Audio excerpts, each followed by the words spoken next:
Friend, sure ka na ba dito? Parang nakakatakot naman ang lugar na to. Ano ka ba, friend? Huwag kang ampraning dyan. Mabait tong boylet ko. Yan din ang sinabi mo sa ibang mga naging lalaki mo, no? Tapos ano nangyari? Di ba wala rin? Pare-pareho lang naman sila. Ibahin mo to. Promise ko sa'yo, dito na tayo sasakses sa buhay. Ewan ko sa'yo, friend. Hindi na nagbagong script mo dyan sa mga lalaking yan. Isa pa ha, sino bang matinong babae ang pupunta sa ganito kaliblib na lugar? Kahit nga yung tricycle driver na sinakyan natin hindi pumapasok dito. Ikaw lang ang bukod tanging babae. Grabe ka. Malawak kasi ang lupain niya dito banda, kaya medyo malayo sa mga chismosa. Diyos ko girl, iba talaga ang feeling ko sa lugar na to Wag na lang kaya tayo tumuloy. Ano ka ba naman, Angel? Super lapit na ng bahay niya. Oh, ayan na pala siya Mabilis na kinawayan ng babae ang lalaking papalapit sa kanila. Nakasakay ito sa kuliglig. Hindi makitang mabuti ni Angel ang muka ng bagong nobyo ng kanyang kaibigan dahil natatakpan ng salakot ang kanyang muka. Napakunot ang noo ng babae nang masilayan ito ng malapitan ng lalaking noon pa lamang niya nakita. Matanda na ang lalaki. Pwede na yung tawaging tatay o hindi kaya ay lolo nilang dalawa. Parehong nag-aaral ang dalawa ng kursong nursing. Nasa 3 taon na ang mga ito, ngunit mas dumarami ang gastusin nila kaya naman napilitan ng mga ito na maghanap ng mayamang lalaking pwede nilang mahuthutan ng pera. Minsan lang yun gawin ni Angel, yung tipong walang-wala na siya maging ng kanyang pamilya. Kabaliktaran naman ang kanyang kaibigang si Karen. Wala na kasing nagpapaaral dito kaya naman nung natuto itong mag-ayos ay inalam niya ang mga kiliti ng lalaki. Nabalik lang sa realidad ang babae nang marinig nito ang boses ng matandang lalaki. Kahit na kulubot na ang balat nito ay nakikitaan pa rin ang kakisigan ng matanda. Namula pa ang babae nang magtama ang mata ng dalawa. Kanina pa ba kayo? Oo, darling. Bakit ang tagal mo? Kita mo tong skin ko, namumula na dahil sa init. Pawis na rin ako. Bakit hindi mo kasi ako sinundo dun sa may labasan Kanina pa kami naghihintay. Pasensya na, sweetheart. Nagka-problema kasi bigla sa palayan Hindi ko na malayan ang oras. Brownout pa, kaya hindi kita natawagan. Pasensya ka na Ay, ano pa bang magagawa ko? Kung hindi lang kita mahal hindi ako maglalakad ng ganito kalayo, no? Kaya nga bilang pambawi, itong kuliglig ko ang ginamit ko para sunduin kita. Bakit yan? Ayaw naman kitang pasakayin sa kalabaw. Gusto mo ba yun? Yak, hindi no. Akala ko ba may kotse ka? Nasa talyer pa Hindi pa nababalik sa bahay. Pansamantala, ito na muna ang gagamitin natin. Ayos lang naman sa'yo, no? Hindi ito ang pinagkasunduan natin. Baka nakakalimutan mo. Hindi ko naman nakakalimutan Ako ang bahala. Bukas na bukas, papakuha ko sa tao ko yung sasakyan. Ano pa ba ang magagawa ko? Tara na, ang init-init Siya nga pala. Sino yung kasama mo? Yan. Friend ko, si Angel. Nabanggit ko naman sa'yo na magdadala ako ng kaibigan, di ba? Oo. Sakay na kayo, sweetheart. Angel. Parang musika sa tenga ng babae ang pagsambit ng lalaki ng pangalan nito. Tinawag ba naman siyang my sweetheart, Angel? Alam niyang mali pero hindi niya mapigilang kiligin sa lalaking kanyang kaharap. Yumuko na lamang ito upang hindi makita ng kanyang kaibigan ang ngiti na nagbabadya sa kanyang mga labi. Masayang tinanaw ng mga ito ang malawak na palayan na pagmamayari ng lalaki. Maraming mga taniman doon na sinasabi ring pagmamayari nito. Tuwang-tuwa si Karen habang nakikinig sa kwento ng kanyang nobyo. Alam ni Angel kung ano ang iniisip nito. Tihak na naka-jackpot ang kaibigan sa kasalukuyang lalaki nito. Nawala ang ngiti ng kanyang kaibigan nang tumigil sila sa bahay na gawa sa kawayan. Hindi yun kalakihan at makikitang lumang-luma na rin yun. Nandito na tayo. Ito ang simpleng tahanan ko. Pasok kayo. Pasok! Nauna ang lalaki sa pagpasok sa bahay habang ang dalawa ay nagbubulungan sa labas. Hindi maipinta ang mukha ni Karen nang maabutan nito ang bahay ng lalaki. Pucha, akala ko jackpot na. Bakit dito niya pa tayo pinatuloy? Anong akala niya sa akin? Chipipay? Girl, yung bunganga mo. Baka marinig ka dyan at palayasin pa tayo. Malapit ng gumabi Isa pa, malayo ang sakayan mula dito. Ayoko na ulit maglakad ng ganong kalayo Naiirita ako. Ang inaasahan ko ay sasalubungin ako ng karangyaan tapos ganito pala. Pagod na nga ako, pangit na bahay pa ang aabutan ko. Putya. Oh, bakit hindi pa rin kayo pumapasok? Nagpapahangin lang kami dito sa labas. Papasok din kami maya-maya. Brandon ang pangalan ko.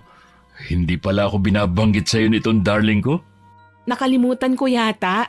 Nababanggit naman niya kasi na may nobyo siya pero hindi niya sinasabi sa akin ng ilang detalye ng relasyon niyo. Mabuti naman kung ganun. Karen, my sweetheart, bakit ka naman nakasimangot? May problema ba? Kung tungkol sa sasakyan yun, patawarin mo na ako. Bukas na bukas din. Papakuha ko yun. Wala akong problema. Tara na nga sa loob. Nagugutom na ako eh. Siguraduhin mong mabubusog ako dyan sa inihanda mo Siguradong sigurado ako. Specialty ko pa naman ang niluto ko para sa inyo. 3 putahe pa yun. Adobo, ginataan, tsaka paksiw. Salamat naman at may magandang nangyari sa araw ko. Tara na sa loob. Sige. Teka, ako na magdadala ng gamit nyo, Angel, sweetheart. Hindi pinansin ni Karen ang pag-aasikaso sa kanya ng lalaki. Taas noon itong pumasok sa loob ng bahay, samantalang si Angel naman ay napayukong kinikilig na nakasunod sa matandang lalaki. Nang masulyapan niya ang kabuuan ng bahay ay hindi naman yun ganun kasama. Maganda yun, malinis. Yun ang nakikita niyang tipikal na bahay kubo sa probinsya. Namataan niyang may matandang babaeng naghahanda ng pagkain sa mesa. Kanya itong nilapitan upang batiin, ngunit hindi pa ito nakakalapit ay inismiran lang siya nito tsaka umalis. Mabuti na lamang at hindi yun napansin ng kanyang kaibigan dahil tiyak na aawayin nito ang matandang babae. Akala ko mag-isa ka lang na nakatira dito. Sino yon? Si Nana Agnes yun, kasambahay ko. Hindi ko naman kayang pagsabayin ng trabaho tsaka ang pag-aasikaso sa bahay. Kaya nandyan si Nana Agnes para tumulong sa akin. Baka mamaya niyan may relasyon na kayo ng matandang yan Kumain na kayo, Brandon, bago pa lumamig ang mga yan. Sige. Ikaw, kumain ka na ba? Sabayan mo na kami. Wag na, kayo nang mauna. Sa kusina lang ako. Tawagin mo na lang ako kung may kailangan ka. Ang sungit menopause na yan Huwag niyo na lang siyang pansinin. Matagal na siya rito. Hindi siya pala salita kaya magiging maayos naman ang panunuluyan niyo rito. Mabuti naman. Ayoko ng bungangera Nakakasira ng araw kapag ganyan. Friend, ang sabi ay hindi pala salita, hindi bingi. Naririnig ka niya, uy. Ano naman? Wag mo kong irap-irapan dyan Iiwanan talaga kita dito. Subukan mo lang, girl. Nag-aaway na ba kayo? Ganito lang talaga kami mag-usap. Kapag kaming dalawa ang nag-aaway, hindi kami nagpapansinan. Ibang klase talaga kayo mga babae. Baka mamaya niyan ako naman ang silent treatment nyo. Kung wala ka namang ginagawang hindi ko ikakatuwa, bakit naman ako magagalit sa'yo? Sa bagay, hindi naman ako pasaway. Alam mo yan, sweetheart. Napayuko na lamang si Angel nang magsubuan ng dalawang magkasintahan.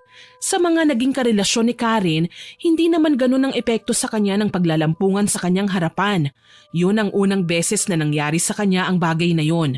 Kailangan itong matigil kung ano man ang kalokohang kanyang nararamdaman dahil maling-mali ito. Kaibigan niya si Karen. Inabala na lamang ng babae ang kanyang sarili sa pagsasandok ng pagkain sa kanyang pinggan. Naramdaman pa nitong may nakatingin sa kanya. Agad nitong tinignan ang dako kung saan may nakatingin sa kanya.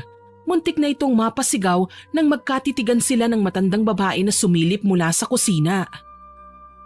Masarap ang luto mo Paniguradong masisira ang diet ko nito. Yan ang natutunan ko nung una akong dumating dito. Actually, sila Agnes ang nagpakain sa akin yan. Nung nagustuhan ko, agad ako nagpaturo. Gusto mo rin ba matuto? Ay, hindi mo ako maaasahan sa mga gawaing bahay. Kayo ni Angel ang magkakasundo dyan. Siya ang mahilig magluto. Talaga ba? Ano ba ang paborito mong lutuin, Angel? Sinigang ang paborito kong kainin at lutuin. Pero sabi nila masarap ako magluto ng kare-kare. Gusto kong makatikim ng luto mo minsan. Mahilig din si Agnes magluto Subukan niyo mag-usap.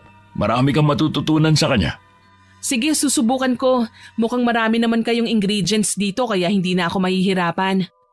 Friend, dahan-dahan ka sa pagkain, baka lumobo ka bigla ah. Ang sarap kasi.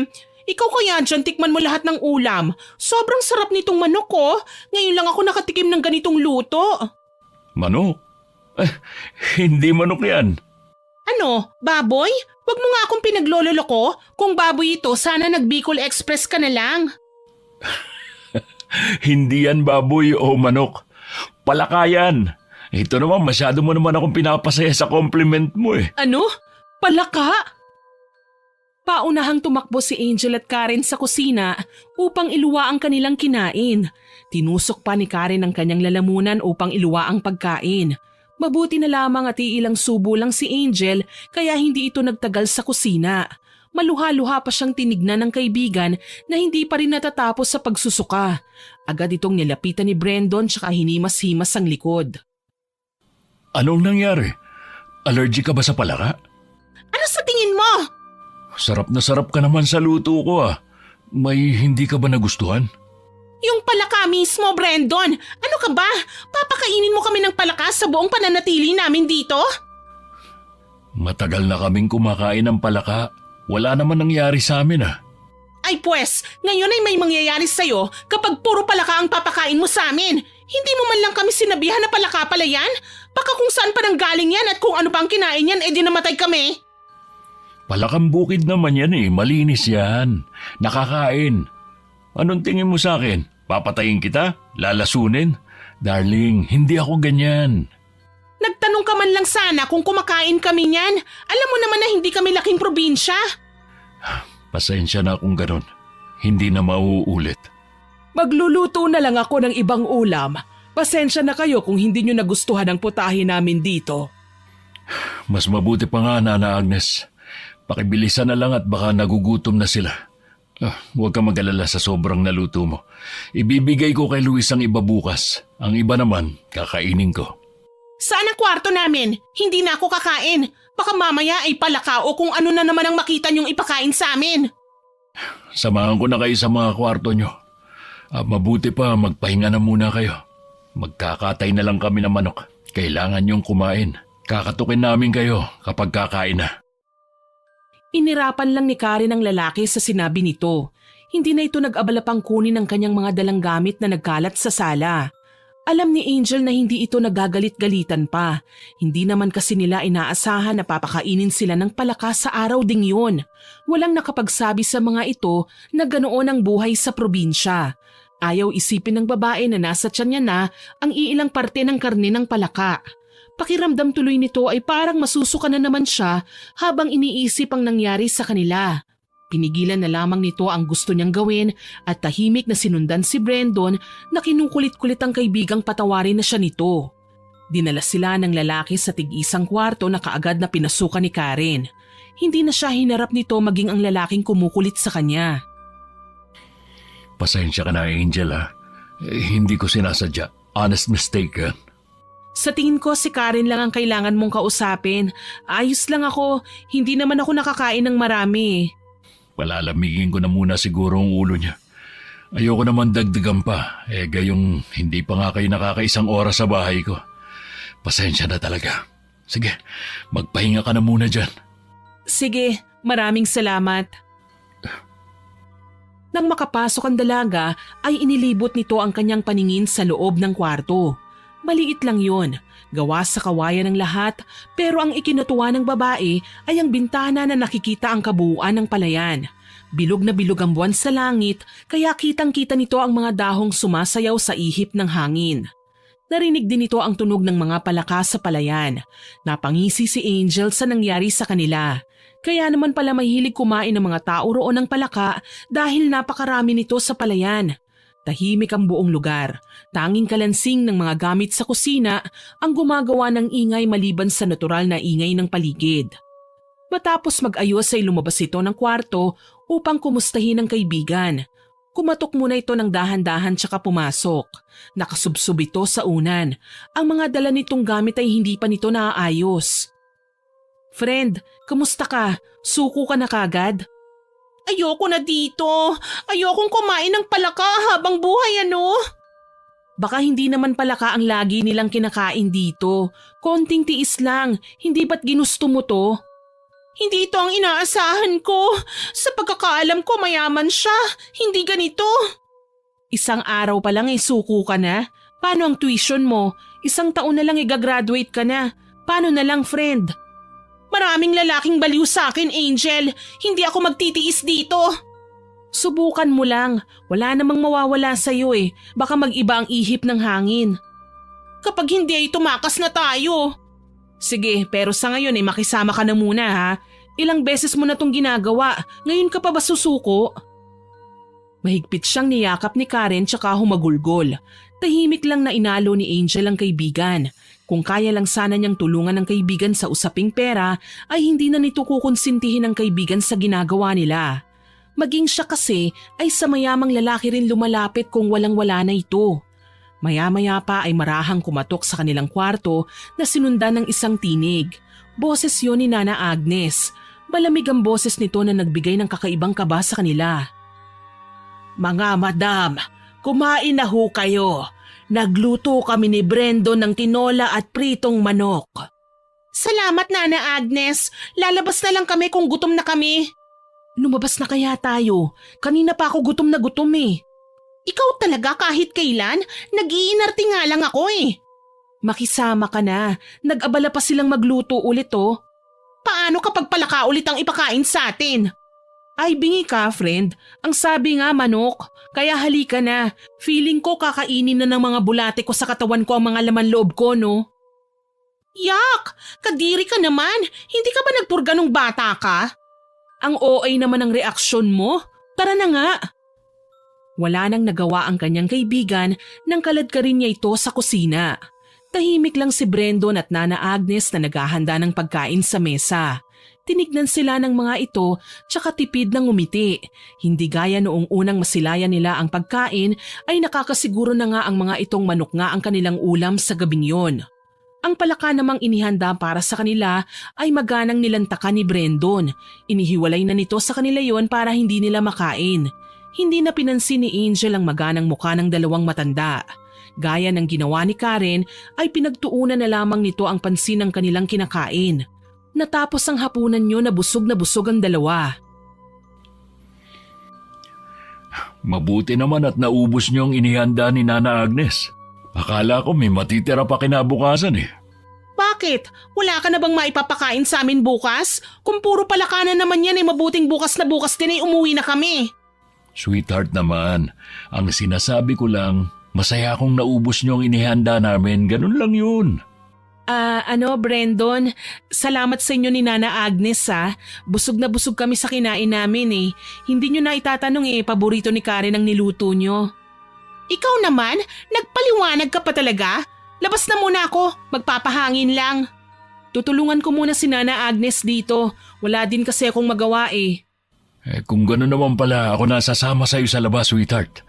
Nana Agnes, ikaw nang bahala kay Angel ha? Tumangulang ang matanda at saka tumalikod na ang mga ito sa kanila. Hindi umiimik ang matanda habang naglilinis ang mga ito ng hapag. Si Angel nang umako na maghuhugas ng kanilang pinagkainan. Hindi na tumutol ang matanda. Nag-unat-unat ito habang hinihintay siyang matapos. Pagkatapos mag-ayos ay lalabas na sana ito upang magpahangin pero hindi na ito tumuloy dahil nakita niyang nagyayakapan ng dalawa sa labas. Napansin nito ang matanda na sumulyap sandali sa labas tsaka dire-diretsyong lumabas ng hindi man lang pinapansin ng mga taong naroon. Saan pupunta yun? May sarili siyang bahay na malapit lang dito. Uuwi na siya sa bahay niya. Bakit mo pa pinapauwi ng ganitong oras? Baka ano pang mangyari sa kanya? Bakit hindi mo na lang dito patirahin para hindi na kayo mahirapan pang dalawa? Huwag kang mag-alala. Matagal niya na itong ginagawa, kaya alam niya na ang pasikot-sikot dito. Sinundan ng tingin ni Angel ang matandang tila ba naglaho na lang na parang bula sa dilim. Hindi na nito inabala pa ang sarili sa kanyang mga napansin ng gabing yun. Kinaumagahan ay nagising na lamang si Angel dahil sa ingay sa labas ng bahay. Boses yun ng lalaki na paulit-ulit na tumatawag sa pangalan ni Brendon. Bossing! Brendon! Nana Agnes! Ano nga atin? Kanina ka pa sigaw na sigaw dyan. Bossing, Bossing, mukhang napasarap ang tulog mo ah. Hindi kita nakita sa bukid kanina. May importanteng ginagawa lang. Sus, kahit naabala ka pa, may oras ka pa rin pumunta sa bukid. Ito ang unang beses na hindi ka nakapunta dun ah. Gaano ba ka-importante yan? Lumabas si Angel sa kwarto. Naabutan niya ang kanyang kaibigan na nakabihis na at bagong ligo. Gaya ng kinaugalian na ni Karen, ay taas noo itong lumabas ng bahay. Inayos-ayos pa nito ang kanyang buhok, tsaka maharot na inaangkla nito ang kanyang kamay sa braso ni Brandon.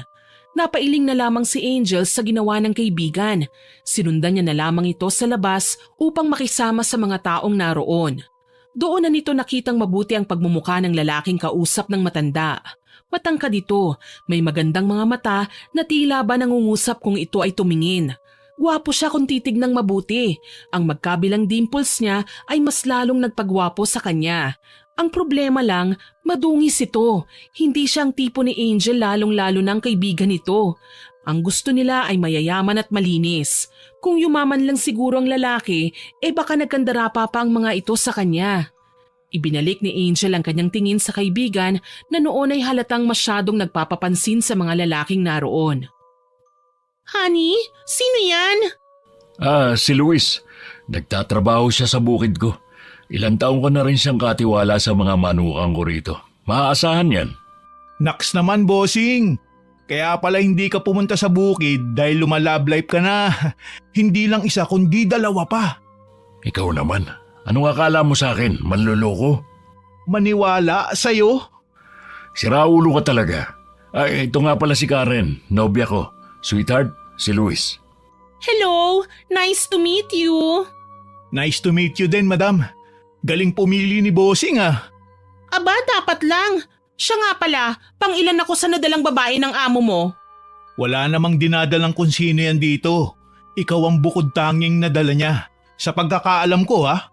Apat, ano to Brandon? Si madam naman. Wala namang dinadala dito si bossing. Sus at pagtatakpan mo pa? Hindi ah. Wala naman talagang dinadala si bossing na kung sino dito. Maiba nga tayo. Sino tong kasama mo? Kapatid mo? Kaibigan ko si Angel. May nobyo na yan kaya huwag ka magkakamaling manligaw sa kanya. Naku, wala pa nga basag ka na agad, Luis. Hanip naman yung babae mo, bossing. Mapanakit. Nagsasabi lang ako ng totoo. Masyadong mataas ang standard niyang kaibigan ko, no? Gaano ba kataas? Nang masungkit ko naman. Halakhakan ng mga kalalakihan ang nangibabaw sa tahimik na umagang yon. Paunahan sa pag-irap ang dalawang babae na naroon dahil pagalingan ng mga lalaki ng kanilang mga hirit. Matapos magbiruan ay napagdesisyonan na lamang ng mga ito na magpunta sa palayan. Alam ni Angel na malawak na ang sakop ng mga lupain ni Brandon. Papasok pa lamang ng hasyendang yun ay nakikitaan na ng iba't ibang pananim ngunit hindi nito akalain na may ikalalaki pa pala yun. Swerte ang kanyang kaibigan ngunit tila hindi nito nagustuhan ang paglibot sa palayan ng mga oras na yon. Malapit na ba tayo sa sinasabi mong kubo? Ang layo-layo na ng nilakad natin. Ang lawak-lawak ng palayan. Napakainit eh. Malawak talaga tong palayan ko. Ilang ektarya din ang pagmamayari ng pamilya namin pero ayaw nila magtrabaho dito. Nakitaan ko ng potensyal ang lupa. Kaya naman, yung ilang lupain na pagmamayari ng ibang magsasaka na malapit dito, binili ko na rin. Sayang din kasi at hindi naman nila tinataniman ang mga gulay o prutas. Ibang klase ka talaga, bossing. Kahit nga yung iilang magsasaka ay iniwan na ang lugar na ito dahil wala naman daw kwenta at pangit ang tubo ng mga tanim dito. Mali lang kasi ang paraan ng pagtatanim nila. May proseso kasi yan. Hindi naman lahat ay minamadali, hindi ba, darling? Nakikinig lang si Angel sa kwentuhan ng dalawang lalaki habang bagot na bagot naman ang kaibigan niya. Kung hindi pa ito nilingon ni Brandon ay hindi pa ito magkukunwaring hindi nayayamot. Narinig din kasi ng babae ang paminsan-minsang reklamo nito sa putik na halos dumihan na ang kanyang suot. Mukhang malayo ang nasa isip mo ah. Nagugutom ka na ba? Gusto mo kargahin kita? Ipagluluto kita ng paborito mo. Oo. Napairap na lamang si Angel nang marinig niya ang tanong na yun mula kay Brandon. Sa isip ni Angel ay hindi dapat ganun ang maging reaksyon niya, ngunit iba ang gustong iparating ng puso nito. May kukunting kirot at inggit itong nararamdaman. Habang naglalakad sa pilapil ng palayan ay bigla na lamang itong nakatapak ng malambot na bagay na gumagalaw. Nang tignan niya ito ay halos magtatalo nito sa katitili. Ay, palaka! Palaka! Ayoko ng palaka! Palaka, ilayo niyo sa akin yan! Sus, ang arte mo naman. Ang sarap niyan lalo na kung adobo sa gata. E di ikaw ang kumain, walang nagbabawal sa'yo, no? Bakit ayaw mo sa palaka? Bakit gusto mo ng palaka? Dahil masarap to. O baka dahil kamukha mo sila? Kokak! Kokak! Dahil sa inis ay pinagtatampal ni Angel si Luis na nang-aasar sa kanya. Kahit gaano kalakas ang pagtampal nito sa kanya ay tinawanan lamang siya ng lalaki. Ganun ang naging tagpo sa araw na yon. Kung hindi lang siya tinawag ni Brandon upang utusan ay hindi ito titigil sa pang-aasar sa kanya. Mukhang nagkakamabutihan kayo ni Luisa. Yak, manahimik ka nga dyan. Yamot na yamot nga ako dun sa kanya eh. Walang tigil sa pangungulit. Diyan yan nagsisimula. Nakuha ka ba ni Miguel dahil dyan? Angel ang pangalan mo pero demonyo yung bunganga mo. Bakit Karen? Natatakot ka bang marinig ni Brandon at iwan ka niya bigla? Huwag mo akong simulan, Angel. Nagbibiro lang naman ako eh. Ikaw naman napakaseryoso mo. Kapag nagkaleche-leche ko dito dahil sa bunganga mo, dadalhin talaga kita sa kangkungan. Tinawanan lang nito si Karen na nakabusangot ang muka habang nagtitipa sa kanyang hawak na cellphone. Napaismid si Angel. Kung hindi ang bunganga niya ang magpapahama kay Karen, ay tiyak ang babae na mismo ang lalaglag sa kanyang sarili. Paniguradong kinakamusta nito ang nobyong si Miguel sa lungsod. Matagal-tagal nang magkasintahan si Karen at ang lalaki. Walang alam si Miguel sa ginagawa ng nobya. Ang alam lang nito ay magbabakasyon sila sa kamag-anak nila sa probinsya. Siyempre, kasabwat na si Angel sa panlulokong yon. Bakit ba kasi hindi mo nalang hiwalayan niyang si Miguel? Mayaman naman si Brendo, no? Kayang-kaya kanyang bilhin. Kahit gaano pa kayaman ang lalaking yon, kung hindi naman siya si Miguel ay wag na lang. Alam mo naman kung anong pinunta natin dito. Pwes ayusin mo ang kalokohang to, Karen. Alam kong diring-diri ka na sa lugar na ito pero paano naman ako, hindi ba? Ibang pinag-usapan natin kaya sana naman tubarin mo kung anong napagkasunduan. Naghahanap lang ako ng tamang tiyempo. Hindi ko naman mabibiglang hututan siya ng pera. Sasagot na sana si Karen nang mamataan niya ang dalawang lalaki na kumakaway sa kanila habang naglalakad sa pilapil. Kasalukuyang nasa kubo kasi ang mga ito na nasa dulo ng palayan. May dalang basket ang dalawa. Paniguradong pagkain ng laman ng basket na yon dahil nag-request si Karen ng kakanin. Napatanong pa ito sa dalaga kung sino ang nagtitinda ng kakanin sa gitna ng palayan. Inirapan lang siya nito, ngunit ang dalawang lalaki na ang nagpresentang bibili. Matagal ba kayo naghintay? Ano sa tingin nyo? Ang sabi nyo 10 minuto lang nandito na kayo. 10 minuto ba ang sabi namin? Sa pagkakaalala ko kasi ay 10 minuto ang paglalakad namin dyan sa pilapil. Puro ka talaga salita. Bakit hindi ka nalang manahimik? Eh bakit mo ko inaaway? Bakit hindi ikaw ang pumunta dun para malaman mo na hindi madaling maghanap ng kakanin na gusto nyo? Oh, mag-aaway pa eh. Pagsaluhan na nga natin to. Masarap gumawa ng kakanin si Aling Mirna. Mabuti na lang at naabutan namin siya sa bahay nila. Nilalako kasi niya yung mga paninda niya eh. Maraming salamat, Brandon. Naabala pa namin kayo. Bakit kay bossing ka lang nagpapasalamat? Isa din ako sa naghanap, no? Bakit ikaw ba ang bumili? Ako ang bumili, pero pera ni bossing. Napakamot pa sa ulo nito ang lalaki tsaka patawa-tawang kinuha ang supot ng kakanin na nasa loob ng basket. Tinignan ni Angel ang walang imik nitong kaibigan. Napairap na lang siya sa kanyang isip nang hindi man lang nito pinansin si Brendo na nakatitig sa kanya. Siniko niya ito ng marahan kaya naman napatingin siya sa kaibigan na naiinis. Pinagtaasan niya na lang ito ng kilay tsaka sinenyas ang pansinin si Brandon. Ibinalik nito ang malanding tingin at pagpapaawa niya sa lalaki. Darling, nasa na yung pagkain ko? Kanina pa ako gutom na gutom habang naghihintay sa'yo. Hindi mo man lang sinabi na malayo pala ang kubo na sinasabi mo. Mukha kasing abala ka. Akala ko hindi mo na ako papansinin eh. Gusto mo ba ng banana Q o palitaw? Ano ka ba? Nangangamusta lang kasi ang mga magulang ko kaya naman nireplyan ko na. Mabuti na lang at may signal banda rito. Sweetheart, pwede ba habang magkasama tayo, huwag kang gagamit ng cellphone? Gusto ko kasing masolo ka. Ayaw ko na may kahati ako sa atensyon mo. Kahit na abala sa pagkain si Angel, ay nasa dalawa pa rin ang pandinig nito. Kailangan niyang mapigilang magkamali ang kaibigan. Kung hindi magawa ni Karen ang makipaglandian sa lalaki, ay ito na ang gagawa. Kayang-kaya niya yon lalo na't alam niyang madaling matukso ang mga lalaki. Ang hirap naman buksan ito. Pwedeng patulong, Brandon? Ako na. Aabalahin mo pa sila eh. Ang dali-dali lang naman yan, madam. Ayoko sa'yo. Baka duruan mo pang pagkain ko eh. Brandon, please naman Pwede bang buksan mo to? Anong nangyayari sa'yo, Angel? Sirain mo na lang ang supot. Ako na. Hindi ko alam na ganito pala kayong tatlo kasakit sa ulo. Bakit nadamay ako, bossing? Hindi ba dapat? Ang bait-bait ko kaya. Kahit siguro tulog hindi. Pinigilan ni Brandon ang binatang sumagot pa rito. Kung hindi ay paniguradong aabuti ng gabi ang pagbabangayan ng dalawa. Gaya ng kanyang naunang plano ay kay Brandon ito nagpatulong sa pagtawid sa maputik na palayan. Kahit na nakita nito ang nagtatakang mukha ng kaibigan ay hindi naman niya ito pinansin. Tinutuloy-tuloy pa nito ang pagpapapansin kay Brandon. Iba ang dating ni Brandon sa mga lalaking nakilala niya kaya naiintindihan nito kung bakit ito ang napili ng kaibigan. Anong ginagawa mo, Angel? Akala mo ba hindi ko napapansin yung pagpapansin mo kay Brandon? Bakit? Ano bang ginagawa ko? Para din naman sa atin tong ginagawa ko Kung makupad kang kumilos, ako ang kikilos. Pareho naman nating mapapakinabangan ang ginagawa ko eh. Ako na ang bahala. Bakit nakikialam ka pa rin?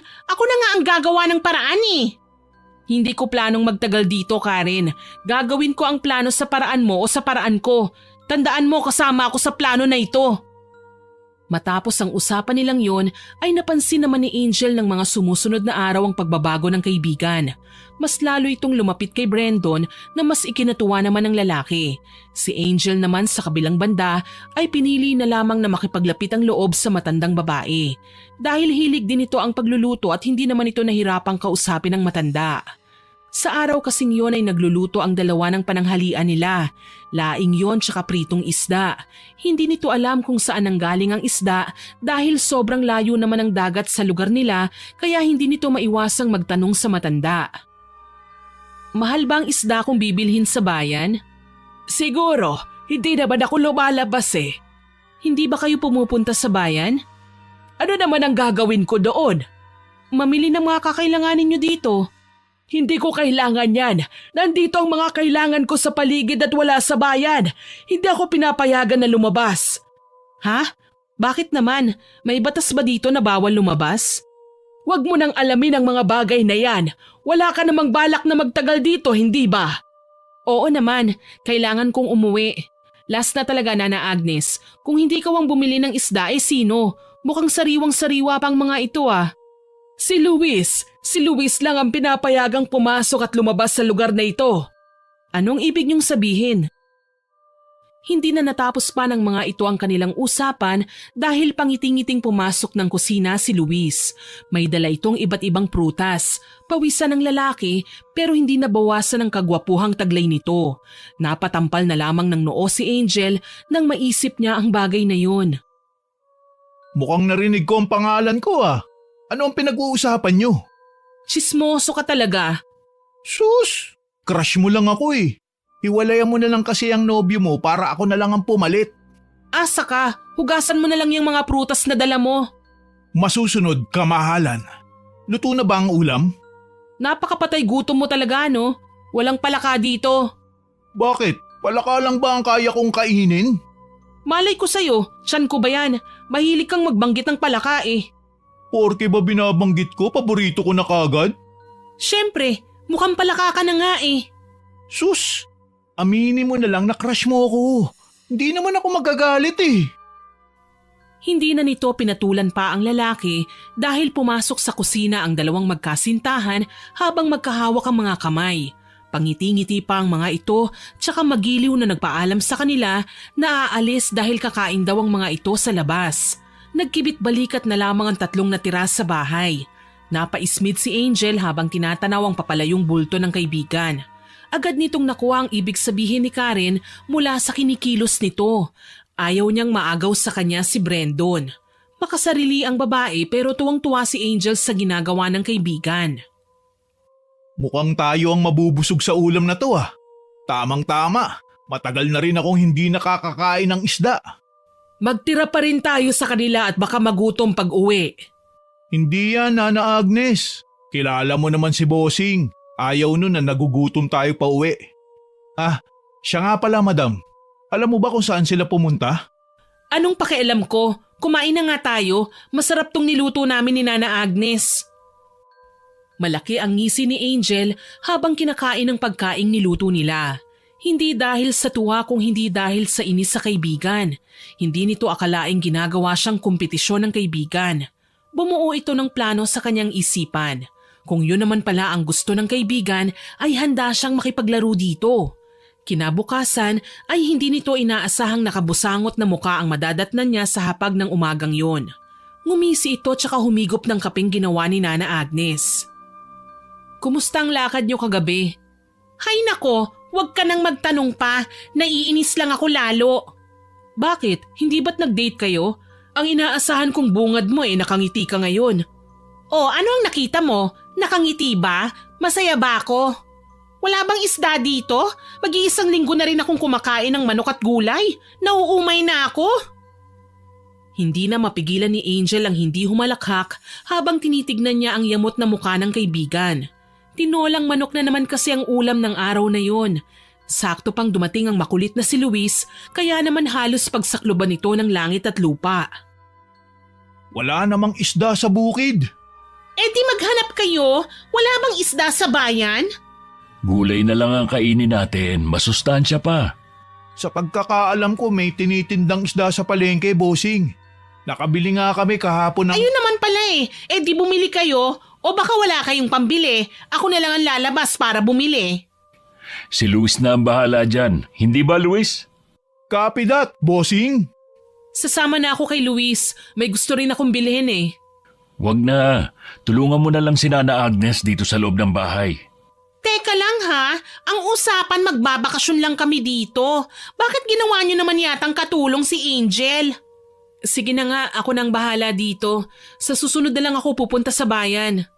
Okay naman pala kay Angel di wala ng problema. Nginitian nito si Brandon ng matamis. Ilang segundo pa ang tinginan ng dalawa. Ang babae na ang nagbawi ng tingin tsaka dumiretso na ito sa kusina. Ang buong akala niya ay mahihirapan siyang agawin si Brandon kay Karen pero mukhang mapapadali ang pag-alis niya sa lugar. Isang gabi, habang abala ang mga tao sa bahay sa paggawa ng kani-kanilang ginagawa, ay nagdesisyon si Angel na tumakas upang magpahangin. Hindi pa nito gaanong nalibot ang lugar kaya naman sinubukan nitong puntahan ang bahay ng matandang sinasabi ni Brandon. Hindi pa ito tuluyang nakakalayo sa bahay ay may bigla na lamang yumakap sa likod ni Angel. Magpupumiglas na sana ito nang maamoy niya ang pamilyar na amoy ng lalaki. Sweetheart, saan ka pupunta? Brandon, hindi ako si Karen. Alam ko naman. Ano ngayon? Hindi ba kita pwedeng yakapin? Alam ko namang gusto mo din ako kaya huwag ka na mag-inarte pa. Brandon, bitiwan mo ko. Baka makita tayo ni Karen. Gusto mo ba ako, Angel? Ha? Oo at hindi lang ang sagot. Kung hindi mo ako gusto, bibitaw na ako sa'yo. Kung gusto mo rin ako, di tayo na. Hindi akong tipo ng taong nagpapatagal ng mga bagay-bagay. Paano si Karen? Naramdaman nito ang pagbitiw sa kanya ng lalaki. Masyadong mabilis ang mga pangyayari. Ang buong akala nito ay aayawan na siya ni Brandon. Pinaharap siya ng lalaki. Hinalikan siya nito sa noo, sa ilong at ang pinakahuli ay sa labi. Nanlaki ang kanyang mga mata sa ginawa nito. Hindi malalaman ni Karen kung hindi natin sasabihin. Kung gusto mo naman, handa akong hiwalayan siya. Magsabi ka lang. Huwag na muna. Ayokong mabigla siya. Ibig sabihin tayo na? Paano pala ang nobyo mo sa lungsod? Wala akong nobyo. Huwag kang mag-alala. Pero sabi ni Karen noon kay Luis meron daw. Hindi bale. Hindi na mahalaga yun ngayon. Ang dapat natin pagtuunan ng pansin, yung tayo. Masaya kung akin ka na. Ako rin, Brandon. Ang akin lang ay sana wala akong kahati sa'yo. Mahal na mahal kita. Huwag kang mag-alala. Gagawa ako ng paraan para maging iyo ko ng buong buo.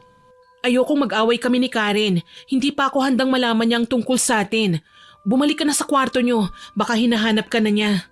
Na magiging kwarto mo. Konting tiis na lang. Iyong-iyo na ako. Bago siya iwanan ni Brandon, ay nagtanim muna ito ng munting halik sa kanyang mga labi. Napakunot ng noo ang babae habang sinusundan ng tingin ng lalaki. Masyadong mabilis ang pangyayari. Hindi niya magawang maging masaya dahil nalilito pa rin ito sa mga nangyayari. Sa sobrang bilis ay mukhang mali. May nararamdaman itong kakaiba ngunit pinagsawalang bahala na lamang ng babae ang lahat. Ang mahalaga ay kung ano ang napatunayan niya at naagaw niya. Masaya siyang bumalik sa bahay ngunit hindi pa ito tuluyang nakakalapit ay sinalubong na siya ng matalim na tingin ng matandang babae. Galit na galit itong lumapit sa kanya. Palingon-lingon pa ito na para bang takot na takot siyang may makakita sa kanila. Habang may oras ka pa'y umalis ka na rito! Ano ang ibig mong sabihin? Umalis ka na! Ayoko! Bakit mo ba ako pinagsasabihan? Ano bang kailangan mo? Maling-mali na ngang pumunta kayo rito. Maling naging kasintahan ni Karen si Brandon. Tapos ngayon ay dadagdag ka pa sa pagkakamaling yon? Umalis ka na! Kung gusto mo pang makita ang mga mahal mo sa buhay ay umalis ka na! Naguguluhang tinignan ni Angel ang matandang may kakaibang kaba sa kanyang mga mata. Hindi maintindihan ng babae ang ikinagalit nito o kung nag-aalala ba ito para sa kanya. Sa palagay ng babae ay may alam itong hindi nila alam kaya ganun na lamang ang reaksyon niya. Magkahalong kaba at pagkasabik ang nararamdaman ni Angel. Gusto nitong malaman kung ano man ang misteryong bumabalot sa loob ng bahay na yon.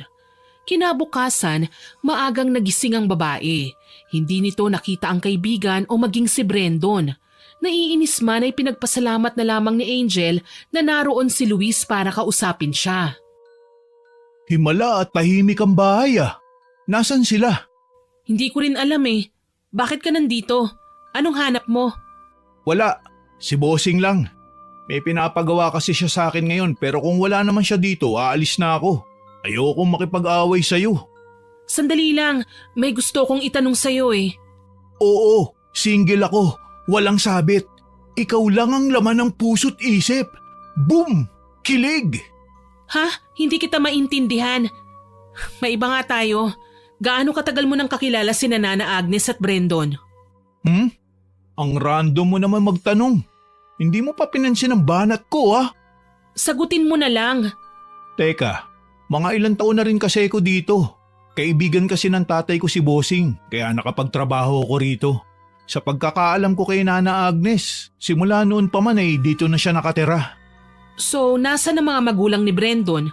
Wala ba siyang mga kapatid? Bakit dito talaga siya nagtayo ng bahay? Ang layo-layo nito sa bayan eh. Hinay-hinay sa pagtatanong. Mukhang interesado ka sa buhay nila. Gusto ko lang malaman kung anong klaseng taong mapapangsawa ng kaibigan ko. Ayoko naman siyang mapunta sa maling tao, ano? Sa bagay may punto ka. Actually, wala naman akong alam talaga sa buhay ni Bossing eh. Ayokong makailam pero sa pagkakaalam ko, maganda na ang buhay nila sa lungsod. Mayaman, marami pang negosyo. Sa katunayan nga, doktor ang kapatid na babae ni Bossing. Bali, 3 silang magkakapatid. Pangalawa si Bossing. Yung panganay nila nasa ibang bansa na. May apo na nga yun eh. Kung mayaman naman pala sila, bakit nandito si Brandon? Bakit? Anong problema sa pagiging magsasaka? Mayaman naman siya. Siya nga ang pinakamayaman dito. Lokohin mo na ang lelang mo, wag lang ako. Pinapalakas mo pa yung amo mo eh. Nakita mo naman yata kung gaano kalawak ang taniman ng palay, maging ng mga gulay dito. May mga manok panabong din siya na milyon din ang halaga. Mas tahimik dito sa bukid, kumikita ka. Nakakakain ka kahit walang perang nilalabas dahil maraming tanim dito sa paligid. Wala ba siyang bisyo, babae, sugal, pinagbabawal na gamot? Hindi ko naman obligasyon pang alamin ang mga bagay na yan eh. Nagtatrabaho lang ako sa bukid niya. Ang suplado mo naman, bakit hindi mo na lang kasi sagutin ang tanong ko eh? Kung ako na lang kasi sanang sagutin mo eh. Nandidiring tinignan ni Angel ang lalaki ng harap-harapan. Hindi niya kayang magpanggap pa sa lalaki. Wala na siyang kailangan pa rito, kaya naman malakas ang loob niyang tarayan ng lalaki. Nakarinig ang mga ito ng ingay mula sa kanilang likuran. Nang lingunin nila yon ay agad nagtama ang mata ni Brandon at Angel. Kumunot pa ang noo ng lalaki na para bang hindi nito nagustuhan ang kanyang narinig ng mga sandaling yon. Kasama niya si Karen na nakaangkla pa sa kanyang braso. Mukhang seryoso usapan niyo. OMG! Kayo na ba? Bakit hindi mo sinabi kagad? Issue ka ha? Nag-uusap lang kami ng buhay dito sa bukid. Kaya nga, dapat nga itong si Karen ang makarinig nun eh. Dahil nagsasama na naman kayo ni Bossing. Bukid lang ba talaga ang pinag-uusapan niyo? Oo naman, Bossing. Ano ba dapat? Ewan ko. Baka nagliligawan na kayo dyan. Umami na kasi kayo. Tayo-tayo lang naman ang nandito eh. Ngumisi si Karen sa kanya. Alam na alam nitong nangaasar lang ang kaibigan niya dahil alam na nito ang pinaplano niyang pag-agaw kay Brandon. Ang hindi alam ng babae ay nakuha na niya ito nang hindi niya alam.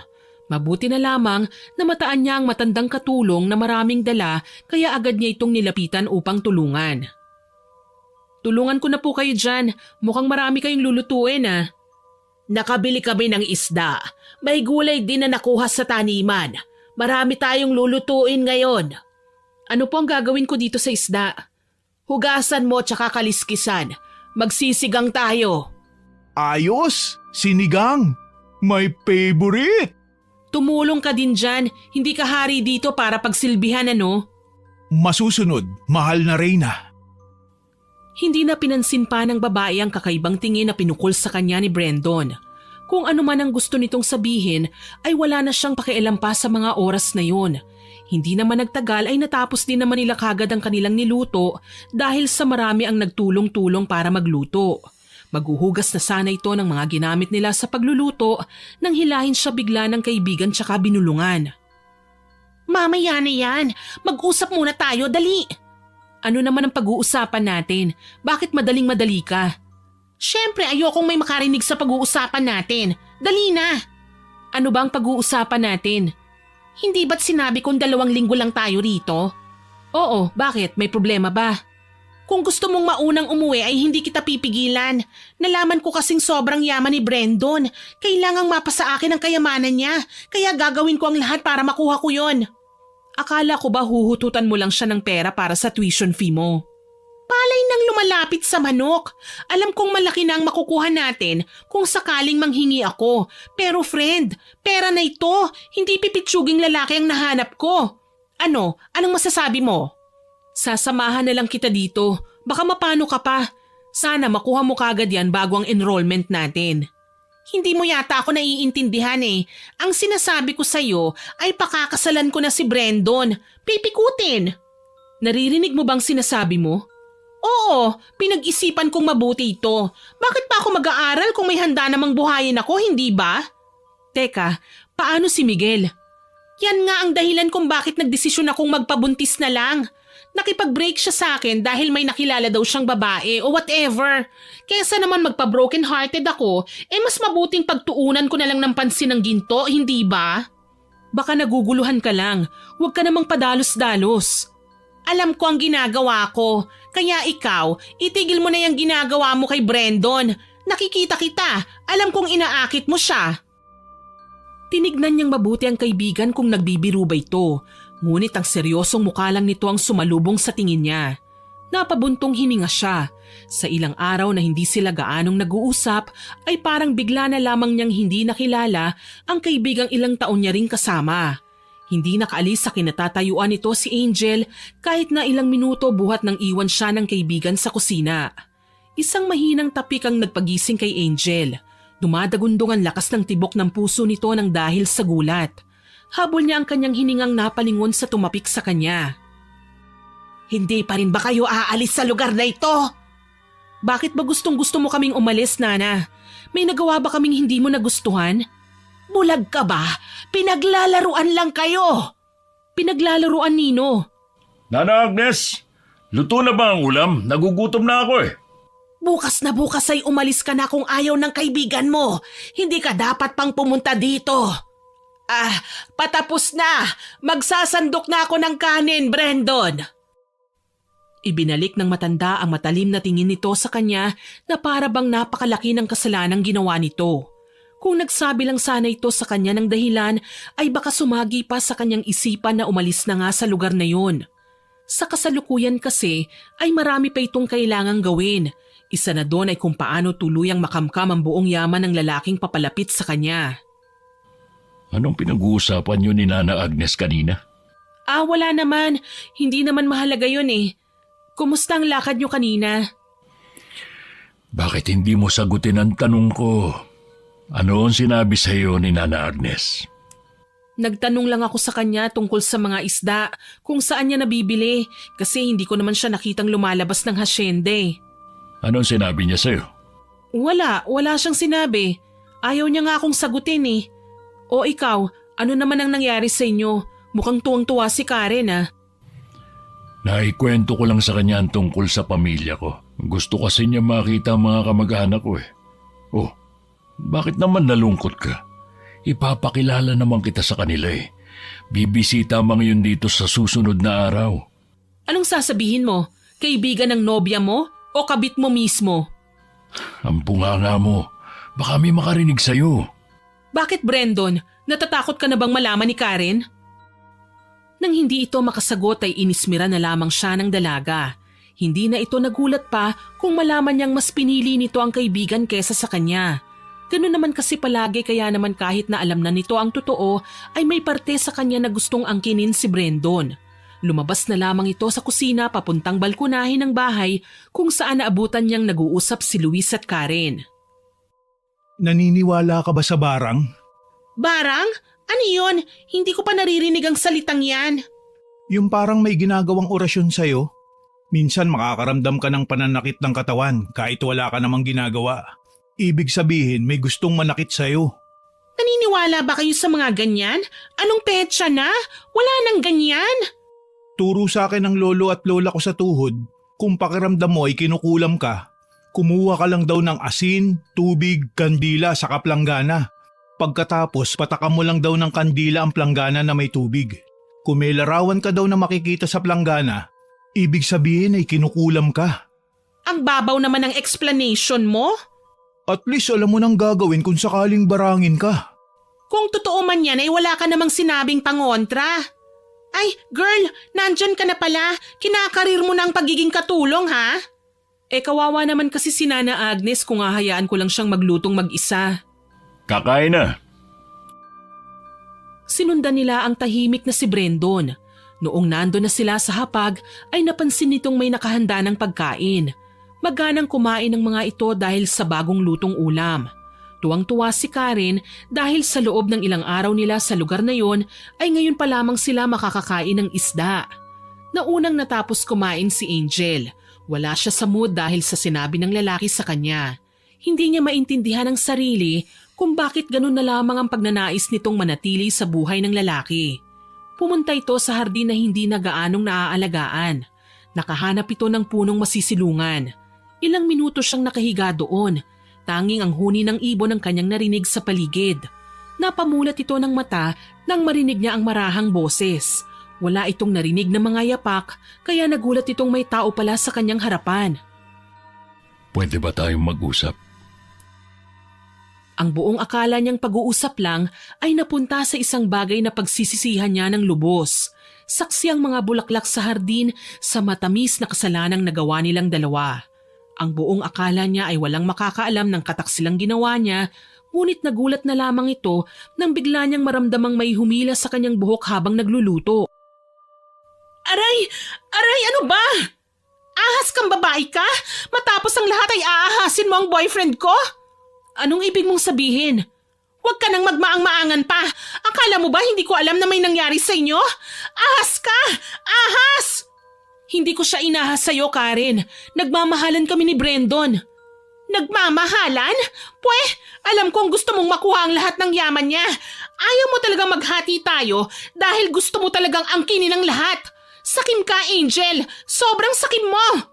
Hindi mo naiintindihan, Karen. Iba ito. Ibang-iba ito. Iba si Brandon sa mga lalaking nakarelasyon ko. Wala akong pakialam sa yaman niya. Siya lang ang kailangan ko. Hindi kita maintindihan, Angel. Huwag kang magpanggap na ang linis-linis mo. Ikaw nga ang nagturo sa akin na gamitin ng mga lalaki para sa pera nila. Sinabihan na kita noon, hindi ba? Minahal ko ang dati kong nobyo pero anong sabi mo? Hindi ako mabubuhay sa kanya at pinaniwalaan naman kita. Kasi mahirap lang siya, Karen. Alam kong gagawin mo ang lahat para magsama kayo pero paano ka?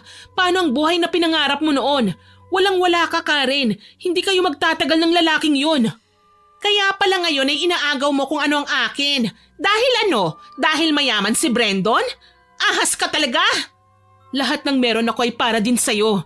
Anong nangyari ngayon sa inyo ni Miguel? Pinaniwalaan mo ba ako noon nang sabihin ko sa'yong lolokohin ka lang ng lalaking yun? Labas na si Miguel sa kung anong meron tayo ngayon. Ang galing mo rin ano? Sinabihan na kita pero inahas mo pa rin? Napalunok si Angel ng laway dahil sa kakaibang kaba na kanyang naramdaman. Paano niya nasabing mahal niya ang lalaki? Naalala niyang humanga ito noon sa angking kakisigan niya pero wala naman siyang balak na mahalin ng lalaki. Pera lang ang habol nila dito noon pa man. Hindi niya maintindihan kung bakit napunta sila sa punto na mag-aaway ang mga ito ng dahil sa isang lalaki. Yon ang unang beses na nangyari yon sa dinami-dami nilang nagawang kagaya ng bagay na yon. Hindi ito makasagot sa kanyang kaibigan. Tinitigan niya itong mabuti. Napakunot ang kanyang noo. Dumadagundong ang boses ng matandang babae nang sumigaw ito sa kanila. Tumigil na kayo! Walang silbi ang pag-aagawan nyo sa lalaki. Walang panalo. Pareho kayong talo. Wala akong pakialam sa kung ano man ang sasabihin ng matandang kagaya mo. Labas ka sa problema namin. Umalis ka nga. Nakakatuwa ano? Ganyan-ganyan din ang sinabi ng huling babaeng dinala niya rito. May tipo siya. Palaban kaya mas natutuwa siyang paglaruan kayo. Ako nga ang dapat na magpalaya sa inyo dito eh. Bakit? Sino ka ba?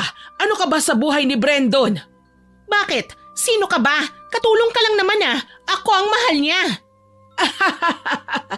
Nakakatuwa kayo pareho. Hindi kita maintindihan, Nana Agnes. Ang sinabi niya ay si Karen lang ang unang babaeng dinala niya rito. Yan ba ang sinabi niya sa'yo? Ay, oo nga pala. Naniwala ka naman. Naniwala naman kayo. Hindi ako manghuhula. Diretsuhin mo na nga ako. Bakit hindi mo tanungin si Brandon? Napangisi pa ang matandang babae bago niya iwan ang mga ito. Kinagabihan ay agad na kinumpronta ni Karen si Brandon na noon ay kararating lang galing sa bukid. Anong sinasabi ni Nana Agnes na hindi lang ako ang dinala mong babae rito?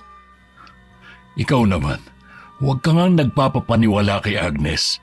Matanda na yun kung ano-ano na mga sinasabi. Baka nga may relasyon kayo eh. Ilang taon lang siya. Ilang taon lang ang agwat nyo kaya wag mo akong pinaglololoko. Sabihin mo sa akin ang totoo. May ibang babae ka ba? Malakas na nagdabog si Brandon at nagmumumura. Nabigla ang mga ito nang biglang nabasag ang basong hawak nito. Tinawag nito ang pangalan ni Nana Agnes tsaka lumabas ng bahay. Tahimik na sumunod ang matandang babae rito tsaka naglaho sila sa kawalan. Nang makaalis ang mga ito, pumasok na sila sa kani-kanilang kwarto na walang imikan. Kinabukasan, wala siyang nadatnang almusal maging ang matandang babae na abalang nag-aayos ng hapag. Si Angel na lamang ang nagkusang magluto ng kanilang almusal. Magandang umaga. Uy, bakit ang tahimik ng bahay? Nasaan si Nana Agnes? Malay ko, baka nagtana na yun. May asim pa pala si Nana Agnes? Ikaw ang mas nakakakilala sa kanya. Kayo ang matagal na magkasama eh. Hindi naman lumalabas ng bahay si Nana Agnes eh. Bakit ba hindi mo alam? Ang dami mong hindi alam sa lugar na to ah. Hindi ko naman buhay yan eh. Gaya ng sabi ko ay magsasaka lang ako rito. Akin lahat ng trabaho sa bukid. Sa tingin mo ba may oras pa ako mga alam sa buhay ng iba? Sinamantala ni Angel na walang tao sa bahay kaya naisipan niyang ayain ang lalaki papuntang bayan. Matagal na siyang hindi nakakalabas sa lugar. Sigurado naman itong hindi siya mapapagalitan kung sakaling malaman ni Brandon na lumabas ito. May alam ka ba na ilang impormasyon sa lugar na to? Paulit-ulit naman tayo, madam eh. Wala nga. Kung anong sinabi ko sa'yo ay yun na yun. Ano ba yan? Paano kung masamang tao na pala ang amo mo, di pati ikaw nadamay dahil wala kang alam? Huwag ka nga mag-isip ng ganyan. Teka nga, sigurado ka na ba sa desisyon mo? Baka mahuli tayo ni Bossing. Ayaw ko mawalan ng trabaho. Hindi ka naman tatanggalin yan sa trabaho dahil lang gusto kong lumabas ng bahay. Bakit ba ako ang kinakabahan sa paglabas mo? Ang praning mo naman, hindi naman tayo magtatagal eh. Isa pa, hindi ako preso, bakit naman ako pagbabawalang lumabas? Ikaw ba, hindi ka ba lumalabas sa malawak na lupaing ito? Bihira lang akong payagang lumabas kung may pinapagawa sa akin. Nagkibit balikat lang ang dalaga. Malayo ang nilakad ng mga ito. Hindi nila ginamit ang sasakyan ng lalaki dahil ayaw nilang mahuli kahit na wala naman silang ginagawang masama. Nang makalabas ng tuluyan ay doon na lamang siya nakahinga ng maluwag. Masaya itong nakakita ng ibang tao. Marami siyang pinuntahan kahit na limitado lang ang oras na binigay sa kanya ni Luis. Tuwang-tuwa ito habang papauwi ng bahay. Kung ano ang kanyang iniwan ay ganun rin ang kanyang naabutan. Wala si Nana Agnes, maging si Brendon. Ilang araw din naging ganun ang tagpo ng buhay niya. Madalang din kasing lumalabas si Karen sa kwarto nito. Isang araw, nagulat na lamang ito nang makita niya ang matandang babae na naghahanda ng kanilang pagkain. Nagtataka ito sa biglaang pagbago ng matanda. Anong nangyari sa'yo, Nana Agnes? Bakit nangayayat ka yata? Nagkasakit lang. Grabe, ang sakit ng ulo ko. Para akong naduduwal. Huwag mong sabihing nabuntis ka. Bruha, hindi pa naman ako nakakaisang buwan dito. Imposible namang mabuntis ako. Hindi ka ba nakikinig nung nagtuturo tungkol dito? Imposible ka nang makalabas sa lugar na ito. May sinasabi ka, Nana Agnes? Ang sabi niya, hindi na raw tayo makakaalis sa lugar na to. Bakit nga ba hindi pa tayo payagan umalis ni Brendon? 2 linggo lang dapat tayo dito eh. Ewan ko ba sa taong yon? Ayaw na ayaw niyang umaalis ako sa lugar na to. Teka nga, bakit mo ba ako kinakausap? Friends ba tayo? Sorry na, ang gusto ko lang naman ngayon ay makaalis na sa lugar na to. Ikaw lang ba? Gusto ko na ring umalis. Pero kung buntis nga ako, tiyak na matutuwa si Brendon. Napalingon ang mga babaeng naroon nang makarinig sila ng malakas na pagbukas ng pinto kasunod ng pagkalaglag ng mga gamit. Buntis ka? Buntis ka! Sa wakas may tagapagmana na ako! Hindi pa ako handa maging nanay. Ayokong maging losyang. Nag-aaral pa ako. O bakit mo pa kailangan mag-aral? Nandito na lahat sa bukid. Hindi mo na kailangan pa magutom. Hindi lang naman pagkain ang mahalaga eh. Ayokong mabulok dito sa bukid. Ayokong pumangit. Naiintindihan mo ba ako? Anong gusto mong mangyari? Ang umalis na. Gusto kong magtapos ng pag-aaral. Hindi ako handang iluwal ang batang ito. Karen, kahit na anong mangyari, wag na wag mong ipalalaglag ang bata. Ako ang bahala sa pag-aaral mo. Akin ang bata. Bakit ba gustong gusto mong magkaanak? Pwede namang ipalaglag to pagkatapos gumawa na lang ng bago. Mamili ka. Bubuhayin mo ang bata o aalis kang walang buhay sa lugar na ito? Pinagbabantaan mo ba ako? Hindi. Pinagsasabihan lang kita. Sa oras na may galawin ka sa katawan mo, nang hindi ko pinahihintulutan, alam mo na ang mangyayari. Nakaramdam ng kaba si Angel sa narinig nito mula kay Brendon. Alam nitong kay Karen niya sinabi yon, ngunit para na ring banta sa kanya ang sinabi nito. Doon na ito nagduda kung mali ba ang ginawa nila na pumunta nga sa lugar na yon. Ngumisi pa ang lalaki tsaka tinapik ang balikat ni Nana Agnes. Niyaya nitong makipag-inuman kay Luis na agad namang pinaunlakan ng binata. Nang makaalis ay agad itong nag-ayos ng kanyang mga gamit. Aalis na ako dito, Karen. Baka hinahanap na ako sa amin eh. Hindi ba't ikaw lang naman ang gusto ni Brendon? Huwag mo akong iwan dito, Angel. Hindi ko kakayanin. Bakit hindi mo kakayanin? Nandito na ang lahat ng kailangan mo. Mayaman ang lalaking nahanap mo, hindi ba? Hindi naman habang buhay ay nakabuntot ako sa'yo. Paano ang tuition mo? Ang perang pampagamot sa lolo mo? Paano yun? Ako na ang bahala doon. Hindi ko na gusto ang nangyayari dito. Putya, ang sakit ng tiyan ko. Baka dahil sa palaka? Che, nagbibiro ka pa. Halos manginig sa sakit si Angel. May kung anong puwersang pumipigil sa kanyang umalis sa lugar na yon. Hawak nito ang kanyang tiyan habang habol ang kanyang hininga. Napahawak ito sa mesa bilang suporta. Halos umikot na ang kanyang paningin dahil sa sakit. Hindi na nito pinansin ang lalaking lasing na pumasok mula sa kusina. Kung ano man ang ininom nito ay agad na nagpalasing sa kanya at wala na siyang pakialam. Ang gusto niya lang ay matapos na ang sakit na kanyang nararamdaman. Matagal ko na kayong sinabihan. Dapat noon pa lang ay umalis na kayo. Hindi na kayo makakaalis sa lugar na ito kahit kailan. Si Nana talaga nanakot pa. Kumuha ka na lang dyan ng langis. Baka may nakain na hindi maganda si Angel. Bukas pa naman yata ang alis nito at baka mapurnada pa. Mapupurnada talaga yan lalo na at pati siya ay nakuha na rin ni Brandon. Naku, Nana Agnes, matanda ka na talaga. Pati mga ganyan ay sinasabi mo pa. Anong mangyayari sa akin, Nana Agnes? Ayoko na rito. Ayoko na. Natatakot na ako. Dapat naisip mo na yan noon bago ka magpagalaw kay Brandon. Nana, hindi siya si Karen. Ibang nobya ni Bossing. Alam ko ang sinasabi ko, Luis. Bakit hindi mo tanungin si Angel? Sabihin mong nagsisinungaling lang si Nana Agnes, Angel. Sabihin mo. Isang beses lang nangyari yun. Hindi ko sinasadya. Anong hindi mo sinasadya? Bumuka ka pero hindi mo sinasadya. Ano yun? Bakit ko ba kailangan magpaliwanag sa'yo? Sino ka ba? Tila ba natauhan ng lalaki dahil sa sinabi nito. Napatikhim siya tsaka nag-aalalang tumingin sa matandang babae.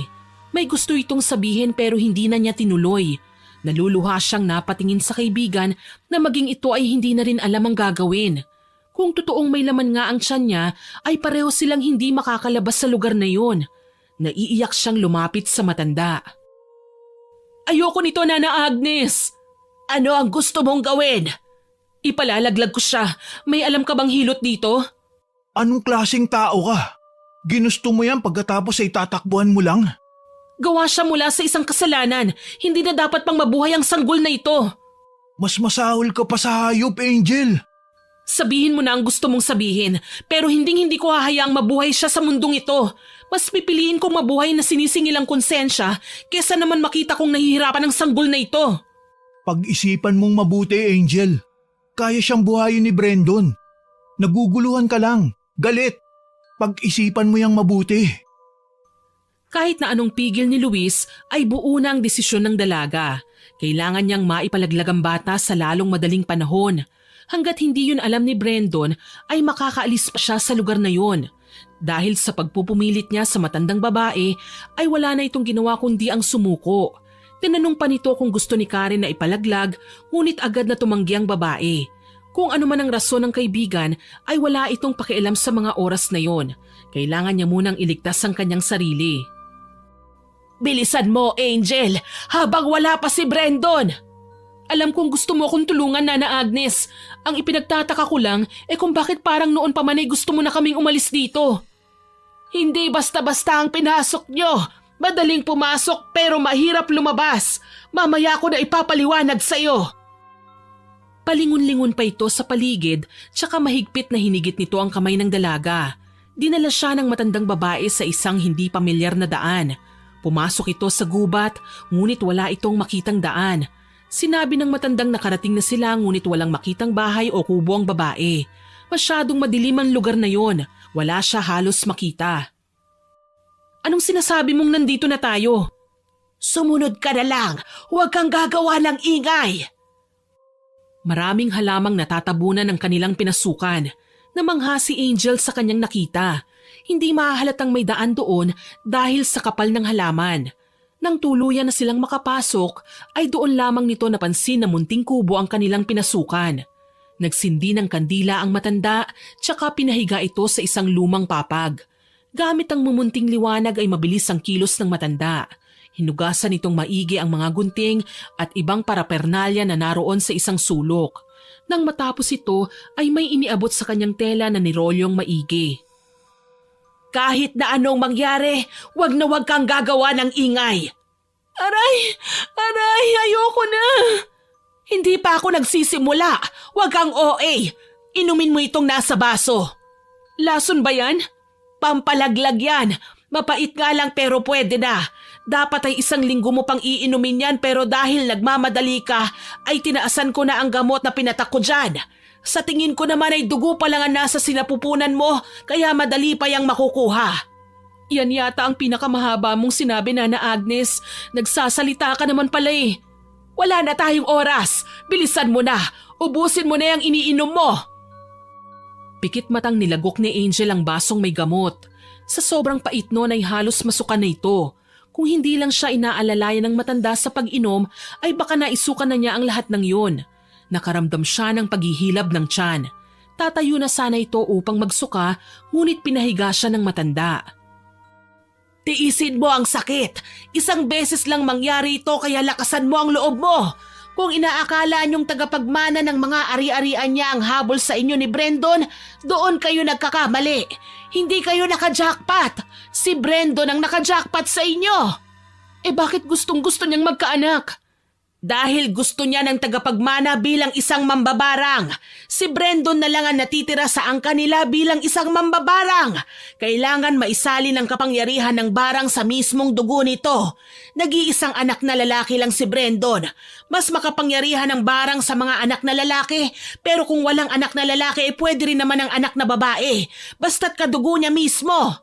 Akala ko'y naka-jackpot na si Karen. Barang lang pala. Yan ang sinasabi ko. Kaya, aray! Aray! Tapos na, nakuha ko na ang dugo ng sanggol sa sinapupunan mo. Magpahinga ka na dyan. Bukas ng umaga na tayo babalik sa bahay. Dahil sa sakit ay hindi na namalaya ni Angel na nakatulog na pala siya. Nagising na lang siya nang marahan siyang yugyugin ng matandang babae. Nang bumangon siya ay pakiramdam niyang nakalutang siya sa hangin. May ibinigay sa kanya ang matandang babae, 1 inumin. Hindi gaya ng nagdaang gabi ay hindi na yon mapait.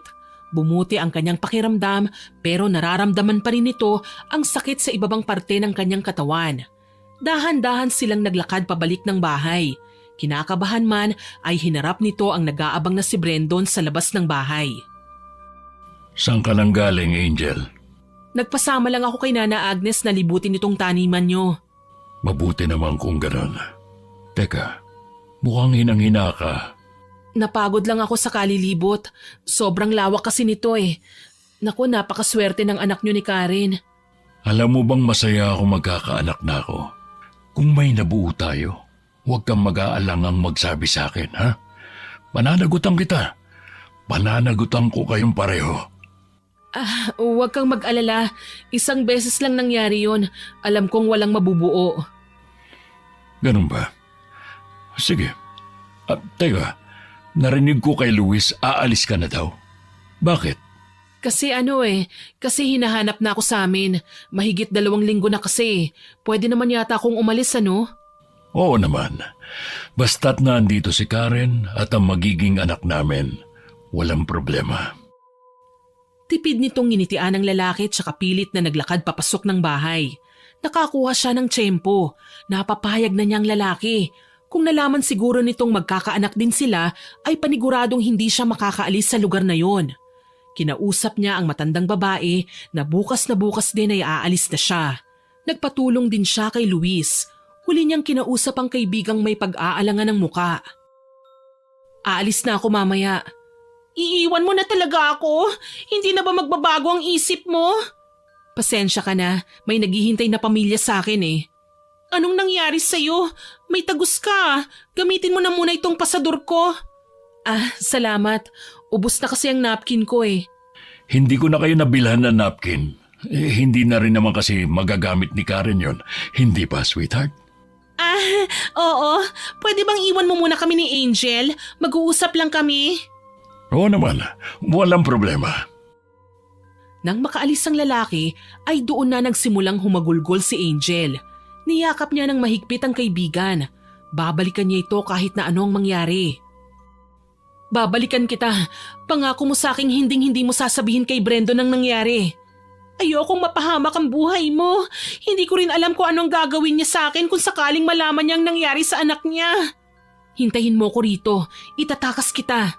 Hihintayin kita, Angel. Hindi na natulog pa si Angel ng gabing yon. Hinintay niyang dumating ang madaling araw tsaka umalis. Hinang-hina ang babaeng sumakay sa kotse.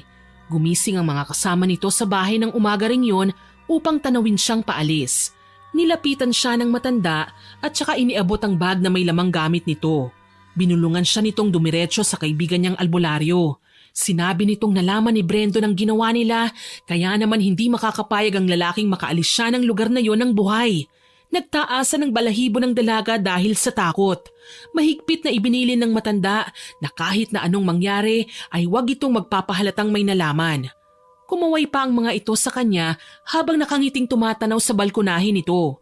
Pilit ang ngiting ibinalik niya sa kanila. Nang mapaandar ni Luis ang sasakyan ay agad niya itong pinabilisan. Wala na bang ikabibilis pa ito, Luis? Bakit ba nagmamadali ka? Makakaalis ka naman ng buhay sa lugar na ito eh. Sana nga ay mabuhay pa ako. Anong pinagsasabi mo? Pumunta tayo sa Sitio Yawan. May naghihintay sa akin doon. Kahit na nalilito ang lalaki, ay sinunod na lamang nito ang sinabi niya. Gaya ng sabi ng matandang babae, ay may sumundo sa kanyang isang may edad na lalaki. Hindi ito nagkakalayo sa edad ni Brendon. Tipid siya nitong tinanguhan tsaka kinuha ang mga gamit nito at inalalayan.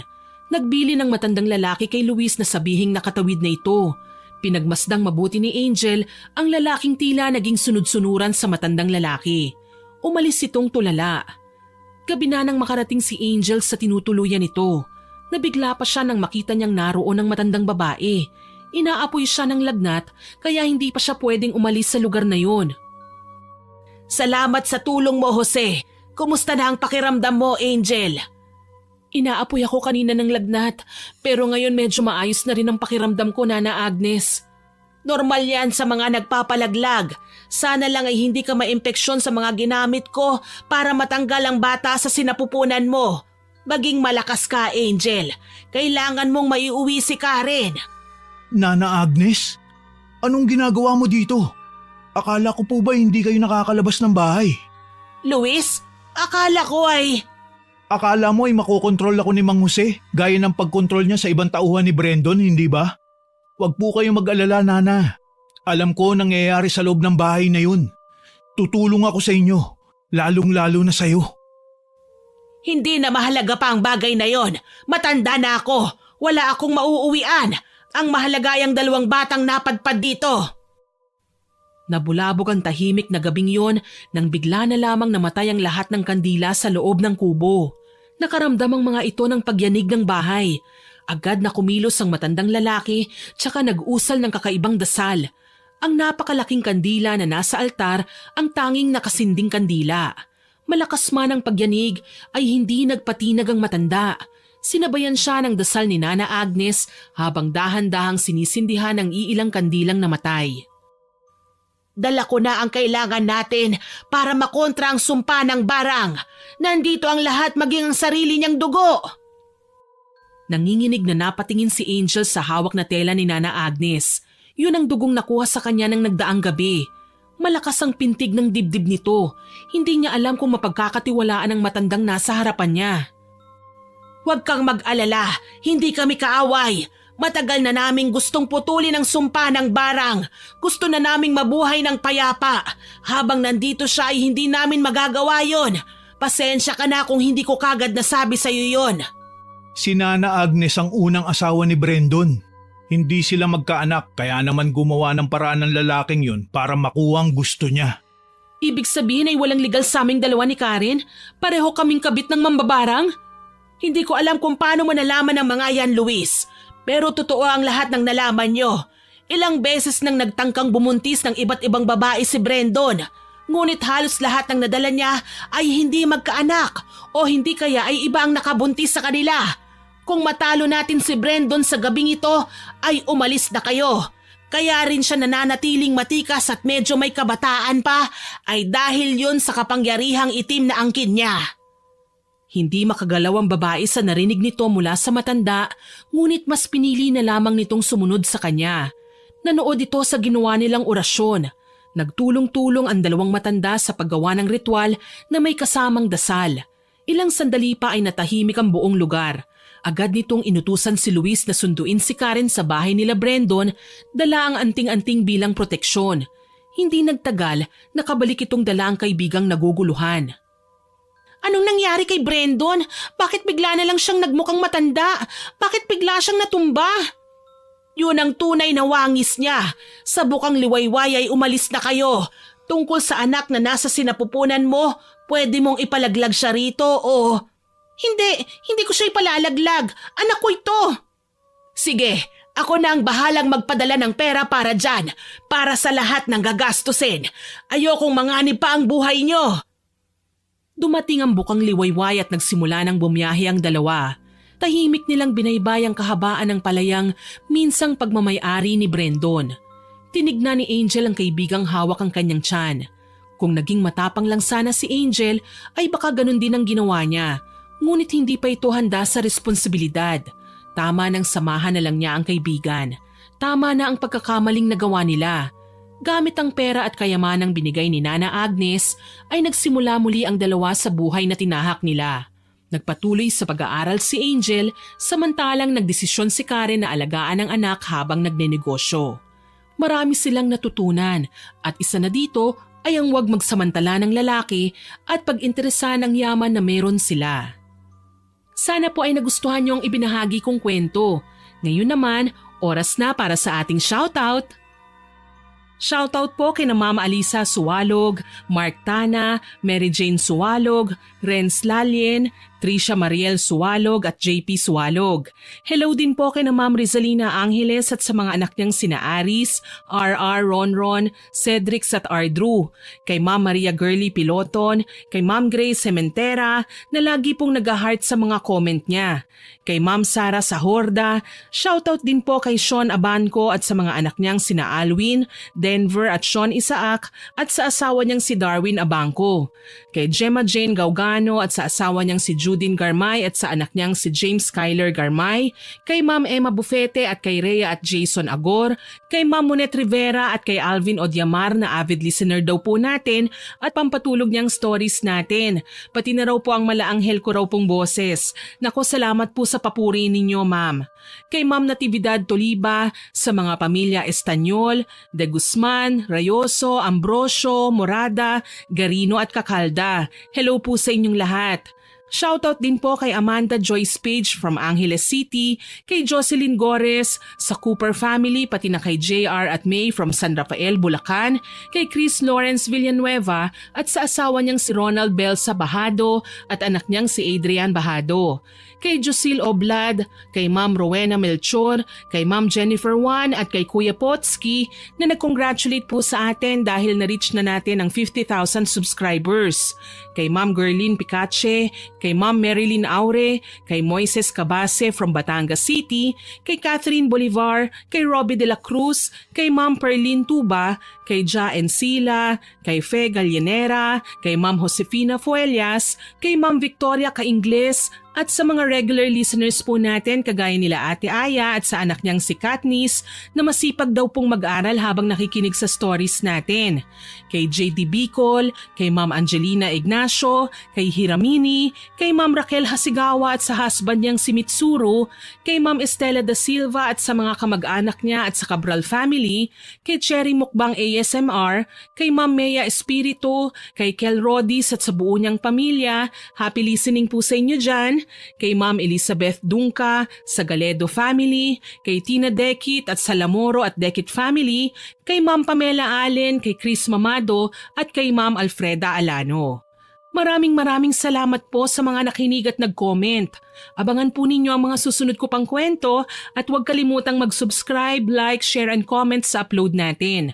Sasamantalihin ko na rin po ang pagkakataong ito dahil kung hindi po sa inyong lahat, hindi po ako magkakaroon ng 50,000 subscribers. Kaya buong puso po akong nagpapasalamat sa inyong lahat. Ang next goal po natin ay 100,000 subscribers naman po. Kaya hihingin ko pa rin po ang walang sawa niyong suporta. Muli, ako po si Miss Winnie na nagpapasalamat sa inyong pakikinig.